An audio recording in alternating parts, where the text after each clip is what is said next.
Olá e seja bem-vinda ao nosso quarto dia, primeira aula do quarto dia. E dando continuidade ao nosso assunto sobre toxina, eu quero aqui apresentar uma questão também extremamente importante em relação às toxinas, porque às vezes a gente pensa assim, não, eu me alimento bem, eu tenho um estilo de vida saudável e não tem problema, não tenho um organismo intoxicado. Mas a gente vai ver aqui agora que existem as toxinas endógenas, ou seja, aquelas que são produzidas dentro de nós, e existe a exógena, que é aquela que vem de fora, né? São aquelas que vêm de fora.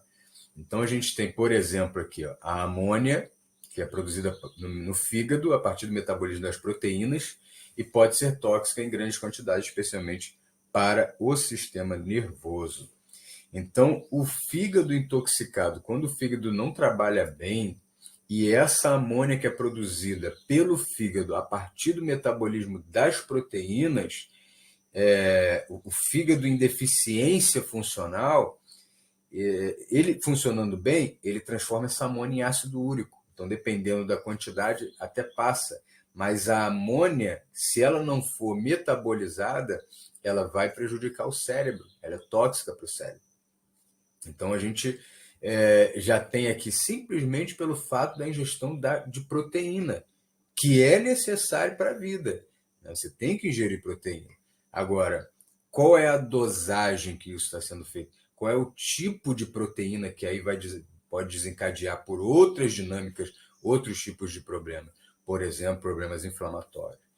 Então, a amônia o ácido úrico, né, produzido a partir do metabolismo das purinas, né, e também da amônia, e pode se acumular no corpo em excesso, causando gota e outros problemas de saúde, como, por exemplo, problemas renais, que pode levar à hipertensão. Então, a gente já vê aqui que a questão não é do que a gente vai tomar. Ah, tô com pressão alta, o que eu vou tomar? Não, de repente, é a quantidade de toxina que o corpo já não aguenta mais. Né? Tem gente que eu já conversei com pessoas que falaram assim: tudo causa câncer, então não vou me importar com nada. Ué, mas quanto menos toxina o teu corpo tiver que lidar, melhor, porque ele tem um limite. Se sobrecarrega o corpo com toxina, aí dá um. Pifa, né? Uma problemática, desestrutura tudo. Então é onde que a gente tem que buscar ao máximo.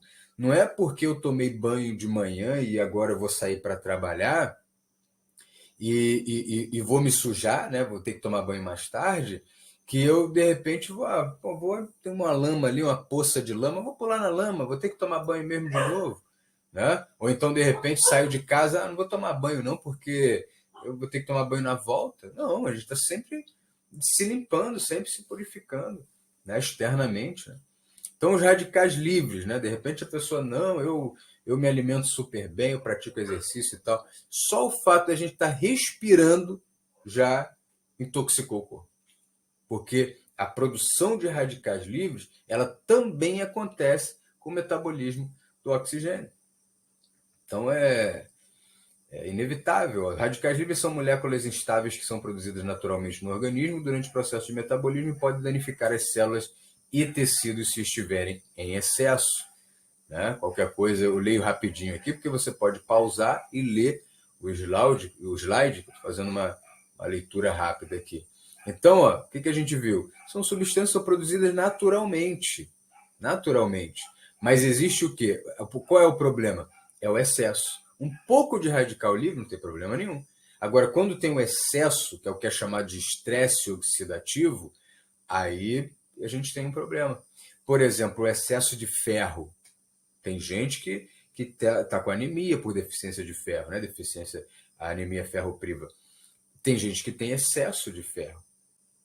E aí o excesso de ferro, ele gera o estresse oxidativo e que vai comprometer o funcionamento do corpo como um todo. Então, detalhes aí para a gente poder conhecer mais, né? Então, endógeno, produzido de uma maneira, né, dentro do nosso organismo, fezes e urina. fezes, inclusive, quando a pessoa está constipada, aquela água das fezes lá no intestino grosso, ela vai sendo absorvida, né? A pessoa está ali com com aquele bolo, né? Que já não é mais um alimento, um bolo tóxico, e aquela água ali, a fezes ela vai sendo ressecada. Por que aquelas fezes de bolinha, né, que a gente chama de cabrito, né?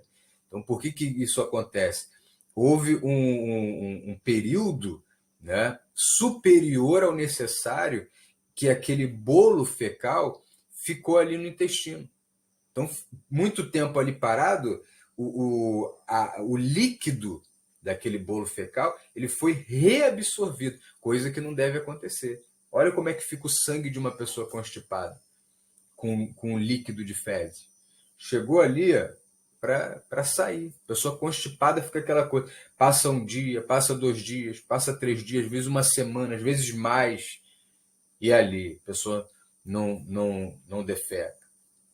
Então, é terrível. Então, produtos do metabolismo de mais bactérias, fungos e parasitas, né? Então, a gente tem as boas bactérias que produzem, inclusive, vitaminas, como é o caso da vitamina K, mas as más bactérias, fungos, parasitas, também têm uma produção, né, de acordo com o que eles são, né? São micro-organismos patogênicos, ou seja, que promovem doenças. Então, substâncias que participam de processos inflamatórios e cálculos. Então, como, por exemplo, as citocinas aqui, né, as substâncias. E